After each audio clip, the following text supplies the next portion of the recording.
Welcome to the next project. It's time again for another guitar build. I have a Harley Benton T-style guitar kit, and this will be a quick unboxing of me dumping the parts on the bench, and then an assembly of this guitar kit. And it's gonna be a fairly long video, so I'm gonna cut this short. This will go through everything that's included in the kit. We'll cover any issues that there might be. Hopefully there won't be any, but you never know. I'm sure it has cheap strings with it, so if you do get a kit, whether it's this one or any other, make sure you have a good set of strings you like to use on hand for when you're all done with it. You can swap out new strings. What else?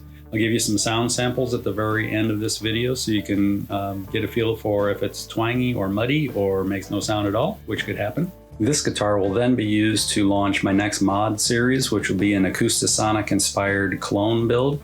There'll be a lot of templates and sawdust and maybe a few choice words too. I'll try to keep it clean in case there's some kids watching. Let's start the next project.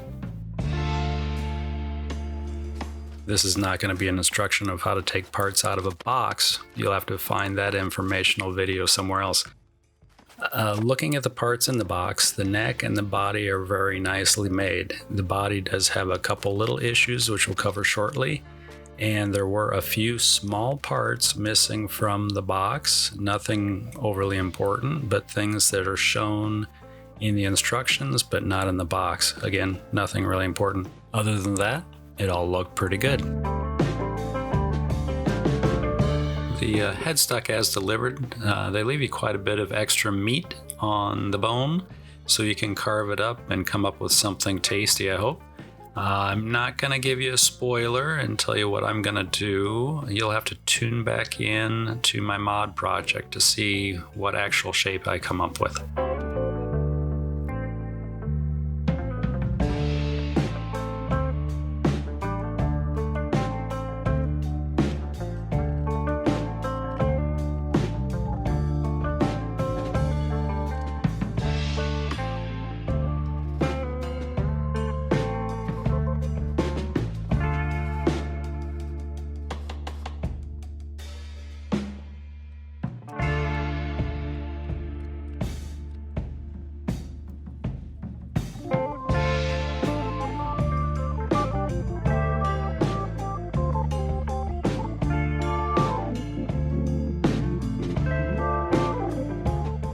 The neck heel and the neck pocket fit together very, very well. I was actually pleasantly surprised with that. The way they drilled the holes for the neck mounting screws looks like they just dropped the plate on and took a hand drill and drilled through. Doesn't look like they used a template, but everything's screwed together well and the neck holds very tight.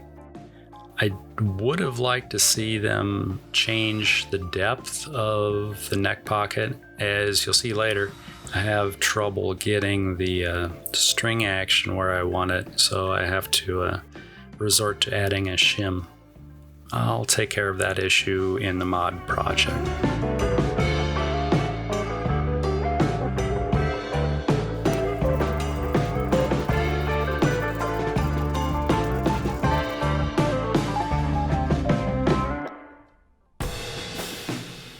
Following my own advice, I put the wiring together on the bench before putting it in the body, just to make sure everything worked, and it did.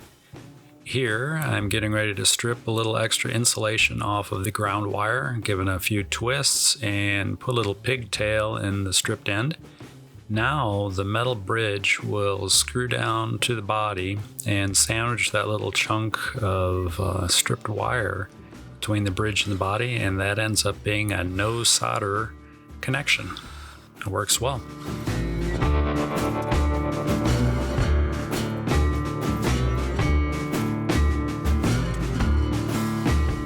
After the continuity was tested and everything's working as it should, I removed the center saddle from the bridge so I could add the final mounting screw and then tightened everything up by hand.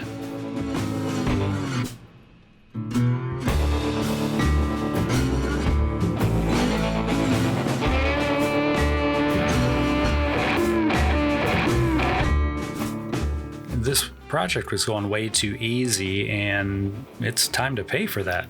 When you think that nothing could go wrong with installing, a pick guard, other than maybe the holes being in the wrong place, well, how about the holes are all just too big.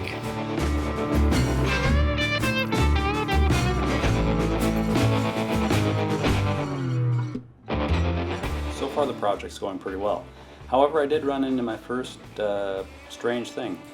The holes in the body are as big, if not bigger, than the screws that go into them. So you can literally push the screws into the body without using a screwdriver.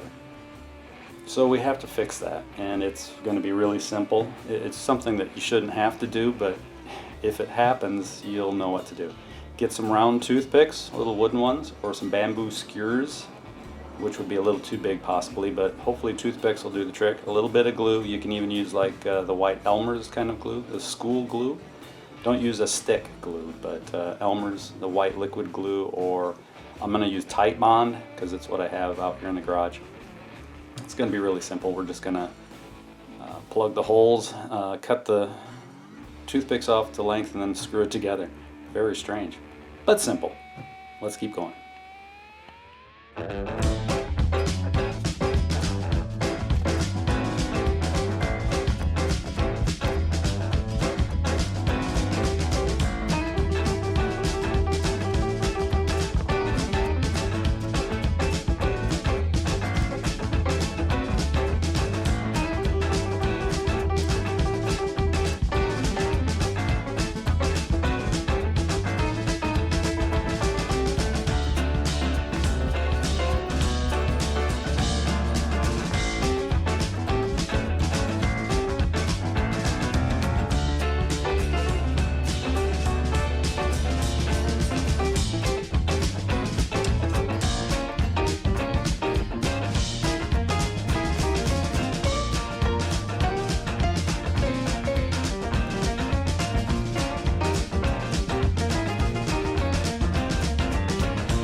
I'm just using my handy blue tape helper to keep all the pieces in place while I drill my holes. You could potentially do this freehand, just hold the part with one hand, drill a hole, put a screw in, then hold it, drill another hole. After you get a few screws in place, you've got your clamps, then screws will be holding everything. But I really like blue tape.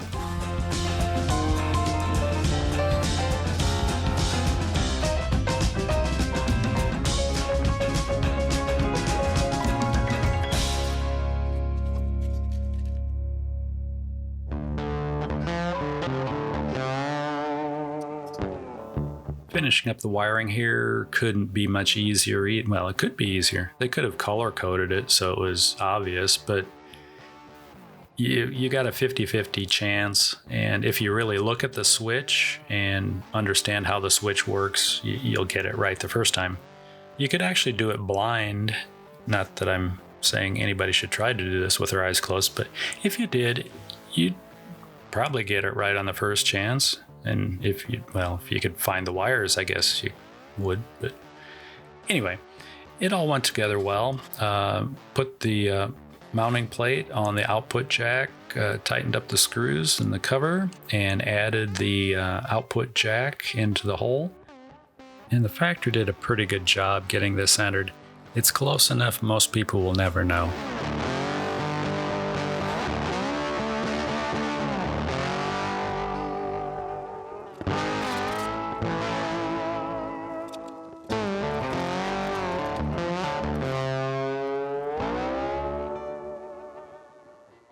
The project's coming along pretty well. I'm just about ready to string it up. But before I do that, I'm going to do one little modification to the high E tuner.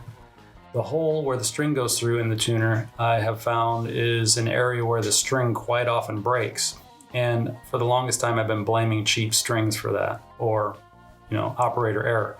But what I'm thinking recently, and what I've tried on a few guitars now, is to ease the edges of that hole where the string goes through. And what I'm finding is the high E strings last a lot longer, especially on cheap guitars with cheap strings and cheap tuners. They don't break as quickly. And it's going to vary case by case, but if you have a guitar or guitars that are notorious for chewing up high E strings, always breaking at the tuner, give it a try. Take a short chunk of one of the wound strings and pull it through the tuning hole where the string goes through, and just ease the edges a bit. and then string it up, and hopefully you'll have some good luck. Hope it helps.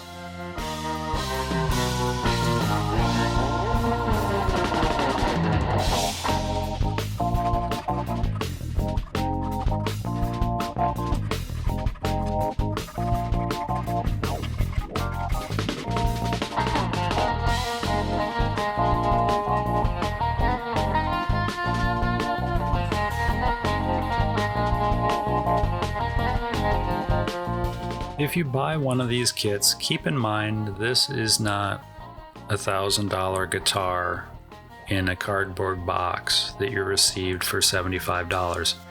It's a $75 kit that you received in a cardboard box. You can turn it into a much better guitar.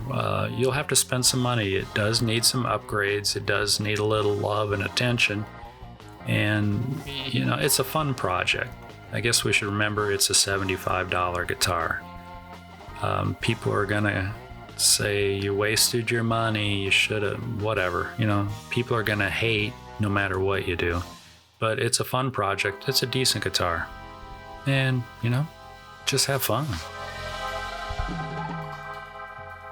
The project is done, so let's do a very quick overview. No string trees were included, but I did have one of my parts spin, so I put it on. This guitar will need one to hold the B and E string down, as the E string will pop out of the nut without it. The nut popped out on its own without much effort. Not a big deal. Put a drop of glue on it, stick the nut back in. I did address the string slots in the nut, as I was getting kind of that sitar sound out of the B and E string, but with a little bit of light filing, took care of that, and it's much better.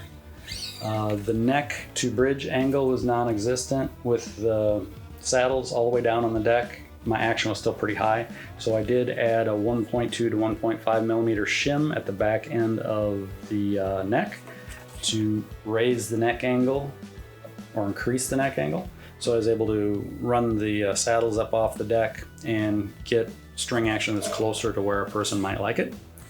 Electronics all snap together or plug and played together very easily. Pretty easy to figure out which wire goes where, even though they're all red and black and the connectors are all the same. You'd be able to figure it out. And if you plug it together and it's backwards, just unplug them and switch them and you'll be fine. Switch is actually pretty nice. Quiet, feels good. Controls aren't bad. The pot's not stiff and not loose either. You're not going to spin it and turn it off or spin it. You got to use your hand on it, but it doesn't turn hard. Bridge saddles, I would suggest getting compensated saddles for this, and also new tuners, as these tuners are one step away from being bad. They're almost bad. They're just, yeah, anyway. The body machining at the factory is done very well. The neck feels pretty good. They did a good job of shaping it. The fingerboard material, I don't know what that is. I looked it up and I'll put a blurb down here that says what they call it. To me, it looks like an engineered material, but I'm probably wrong. You can cut your own headstock shape, which is cool if you have tools to do that. If not, find a neighbor who has like a jigsaw and something, you know. People are nice, maybe. Some people are nice. I'm nice. But you guys probably don't live by me, so sorry. What else? Be nice if all those holes in the body were drilled to the right size. We had to plug all of those, so that's kind of a negative. Had to plug them for the control plate and the pick guard. And the holes for the output jack, they were fine. They were the right size, as were the holes for the strap buttons, which they are pretty cheap strap buttons, but okay. Did not receive a black plastic spacer to go between the neck plate and the body. The instructions show it, but it wasn't in the box, so oh well. What else? Overall, I give it about a 3 out of 5 as far as stars go, and it could have easily been 4 out of 5 just by, you know, a few little things being closer to where they need to be. None of it, none of the things that were wrong are a real reason not to build this guitar, but just things that you should be aware of. And actually, whatever kit you get might have different problems. It may not be the same as this one. Maybe I got a few good parts and a couple bad parts, and maybe there's kits that are all good parts and some kits that are all bad parts. Kind of hit and miss on these things. Let's go do some sound samples so you know if it's twangy or muddy, and you'll know that I haven't improved at playing at all. And please ring the bell, hit the like button, leave some comments because your comments are really fun. I like them. I like hearing from everybody all around the world. That's pretty cool.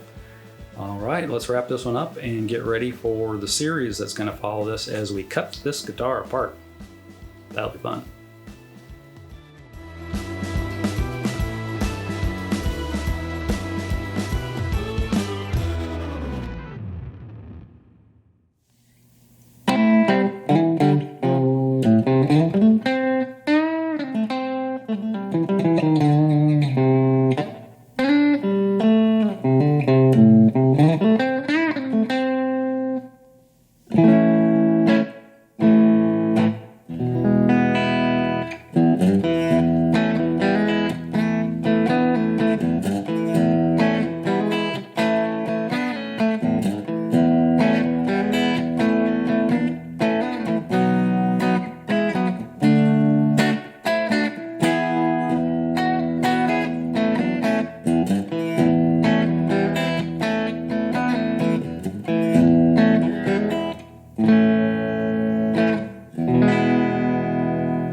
And no surfer. I grew up in the Midwest.